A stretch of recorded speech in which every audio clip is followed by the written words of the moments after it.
किसी ने बड़े कमाल की बात कही है कि इस दुनिया में हमारी प्रॉपर्टी के कई सारे उत्तराधिकारी हो सकते हैं, लेकिन हमारे कर्मों के उत्तराधिकारी सिर्फ और सिर्फ हम हैं।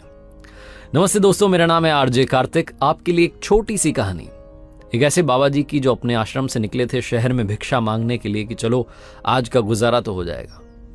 जब वो आश्रम से रवाना हुए तो उमस का माहौल था। जब तक वो शहर तक पहुंचते हल्की हल्की बरसात होने लगी, धीरे धीरे वो तेज हो गई।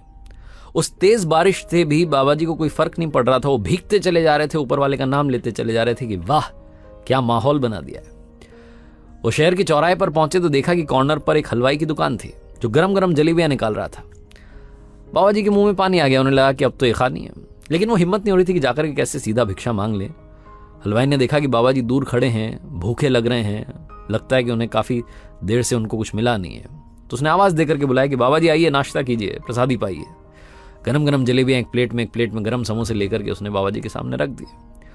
बाबा जी ने प्रसादी ली। उसके बाद उस हलवाई को बहुत सारा आशीर्वाद दिया कि मस्त रहो, प्रसन्न रहो, ऐसे ही उन्नति करो, 2-4 दुकानें और खोल लो। बहुत सारा आशीर्वाद देके आगे चल दिए। वो होता है ना, बारिश जब ज्यादा हो जाती है तो गड्ढों में पानी भर जाता है सड़क में। और आपने भी ऐसा किया होगा कि स्कूल से लौटते वक्त आप उस पानी को उछालते हुए, पैर उसमें मारते हुए आए होंगे। बाबा जी भी वही हरकत करते हुए जा रहे थे, अपनी मस्ती में थे, ऊपर वाले का नाम ले रहे थे, भजन कर रहे थे और बस चलते चले जा रहे थे।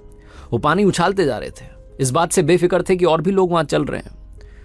वो पानी उछला तो पीछे एक नवविवाहित जोड़ा आ रहा था, न्यूली वेड कपल था। वो जो वाइफ थी उसकी साड़ी पर जाकर के वो कीचड़ हल्का सा लग गया।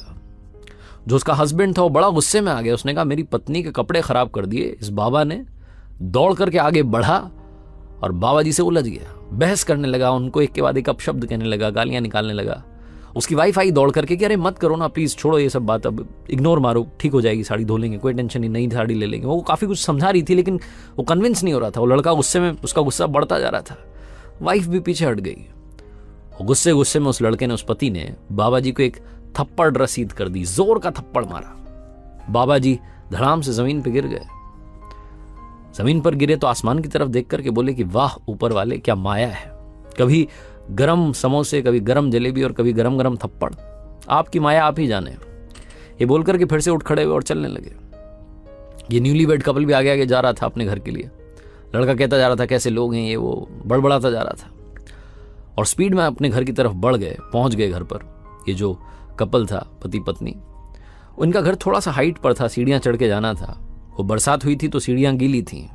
गुस्से में तो था ही लड़का, उसका पैर फिसल गया और जमीन पर गिरा तो उसके सर में चोट लग गई, खून बहने लगा, बेहोश हो गया। वाइफ ने आवाज लगा करके लोगों को बुलाया कि आइए मदद कीजिए, मेरा पति जो है गिर गया। ये वो भीड़ इकट्ठी हो गई। लोगों ने पूछा कि क्या हुआ, तो पत्नी कहने लगी कि वो बाबा जी पीछे मिले थे, उन्होंने जरूर श्राप दिया है मेरे पति को, क्योंकि अभी इन्होंने थप्पड़ मारी है ना बाबा को, तो बाबा ने गुस्से में आकर के श्राप दिया, इसीलिए मेरे पति बेहोश हो गए। वो बहुत रोती जा रही थी। उस भीड़ में कुछ लड़के थे जिनको लगा कि बाबा को सबक सिखाना पड़ेगा। मतलब इतनी हिम्मत कि एक थप्पड़ इस लड़के ने मार दिया तो उसे श्राप दे दिया। वो लड़का गिर गया, बेहोश हो गया, जरूर बाबा ने कोई टोना टोटका किया है। दौड़ करके वो लड़के जो थे, पीछे से बाबा जी आ ही रहे थे, उनको घेर लिया, मारने की तैयारी करने लगे। तभी बाबा जी ने कहा रुको रुको रुको, एक बात बताओ, मार क्यों रहे हो? तो लड़कों ने कहा कि आपने वो श्राप दिया ना उस पति को जिसने आपको थप्पड़ मार दिया था, इसलिए आपकी पिटाई होगी, आपको श्राप देने की जरूरत क्या थी? बाबा जी ने कहा कि तुम्हें पता है उसने थप्पड़ क्यों मारी? तो लड़कों ने कहा नहीं, हमें नहीं पता क्यों मारी। तो बाबा जी ने कहा कि उस लड़के ने मुझे थप्पड़ इसलिए मारी क्योंकि जो उसकी यार है, जो उसकी पत्नी है, उसके कपड़े मेरी वजह से खराब हो गए थे। मैं पानी उछालता चला जा रहा था, मैंने उसकी यार के कपड़े खराब कर दिए तो उसने मुझे थप्पड़ मार दी। तुम्हें मालूम है मेरा यार कौन है? मेरा यार ऊपर वाला है। वो ऊपर वाले ने जब देखा कि उसके यार को थप्पड़ पड़ी है तो उसे भी बदले में कुछ तो करना ही था, तो शायद उसने बदले में कर दिया। मैंने मेरी तरफ से कोई श्राप नहीं दिया। वो ऊपर वाले की माया वही जाने। लड़के भी पीछे हट गए। बाबा जी मदमस्त चाल में चलते चले गए। कहानी तो खत्म हो गई है, लेकिन कहने का सार सिर्फ इतना है कि अगर आपका विश्वास ऊपर वाले पर है, आप हमेशा सिर्फ और सिर्फ उस पर ही भरोसा रखते हैं, तो सब कुछ अच्छा होगा। और दूसरी बात, जो आपके कर्म हैं उसका जो रिजल्ट है वो आप तक वापस आएगा, वो फल आपको ढूंढ निकालेगा।